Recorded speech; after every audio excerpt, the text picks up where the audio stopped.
Bienvenue sur GoShop Academy, Énergie du savoir, qui est un programme initié par GoShop Énergie, visant à octroyer aux jeunes techniciens les compétences techniques et théoriques dans le domaine des énergies renouvelables, ainsi les préparant à jouer un rôle majeur dans la transition énergétique en Afrique. Bienvenue dans ce premier chapitre intitulé « Principaux concepts électriques ».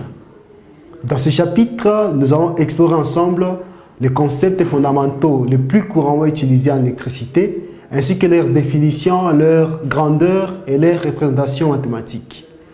Merci pour votre attention. Je suis Eric Chimeshula, ingénieur A0 en électricité et responsable pédagogique chez GoShop Énergie.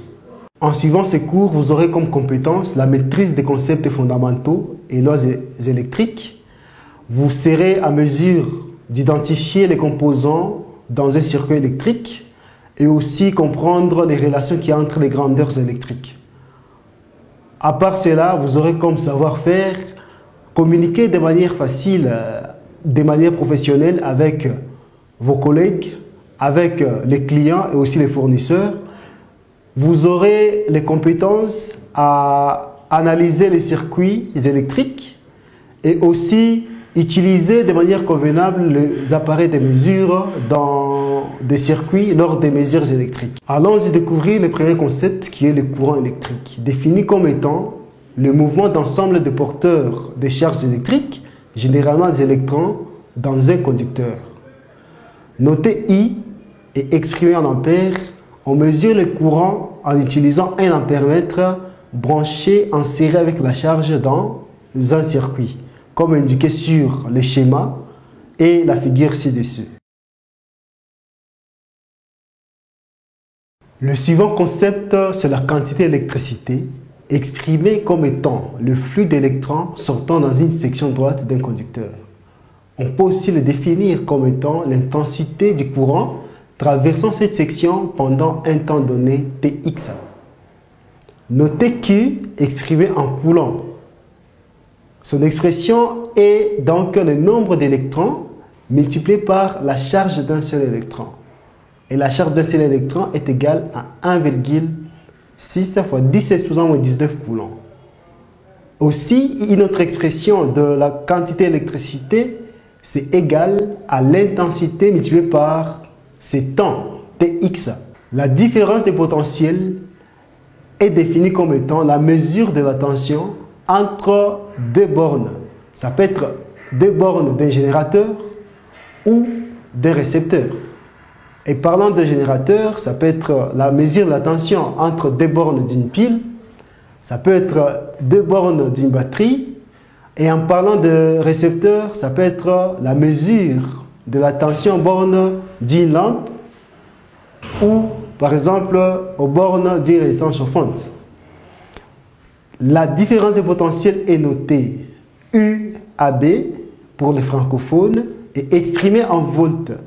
Et l'expression de la différence de potentiel UAB est égale à VA moins VB. VA et VB étant des potentiels successivement au point A et au point B. Comment mesurer la différence de potentiel? On la mesure en utilisant un voltmètre branché en parallèle avec la charge ou la source pour laquelle on veut mesurer la tension, comme indiqué sur la figure ci-dessous. Le schéma et aussi la photo de la démonstration de la mesure de la tension avec un voltmètre. Quant à l'énergie électrique, elle est associée au déplacement des électrons dans un matériau conducteur. Les électrons se déplaçant, ils se frottent entre eux et ainsi génèrent une énergie qui se traduit en chaleur. L'énergie est notée WAB, elle est exprimée en joules ou en wattheures. Son expression est donnée par la charge électrique multipliée par la différence de potentiel UAB. Pour convertir le wattheure en joule, un wattheure est égal à 3600 joules. Et si, contre, vous pouvez voir un schéma qui illustre, un courant en traversant un conducteur produit de la chaleur. Et ici, c'est le cas de créer une source thermique en utilisant les courants électriques. Quant à la puissance, c'est l'énergie reçue par un récepteur ou générée par une source d'énergie électrique pendant une unité de temps. Notez P exprimé en watts. Son expression est donnée par l'énergie divisée par le temps. Parlant de la puissance, les appareils électriques sont caractérisés par leur puissance. Par exemple, pour acheter une lampe, on parle en termes de puissance. Et aussi les autres appareils comme le fer à repasser, les cuisinières. La résistance électrique est une propriété physique qui exprime l'aptitude des matériaux conducteurs à s'opposer au passage d'un courant électrique. Notez R exprimé en ohm. Et ici, nous avons l'expression de la résistance qui est liée à la loi des Pouillet. Et cette expression stipule que, cette loi des Pouillet stipule que la résistance des matériaux conducteurs est proportionnelle à sa résistivité, à sa longueur et inversement proportionnelle à sa section. La résistivité est exprimée à ohm mètre, sa longueur à mètre, sa section à mètre carré. Et ici, on peut retrouver quelques valeurs de la résistivité à la température de 20 degrés Celsius. Par exemple, pour un matériau en argent, nous avons une résistivité de 1,57 fois 10 exposant au 8 ohm mètre.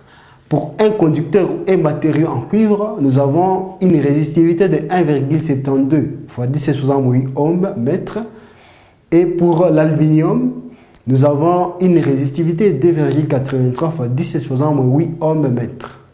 C'est-à-dire, le choix d'un conducteur va dépendre de la résistivité. Merci pour votre attention et bienvenue pour la suite.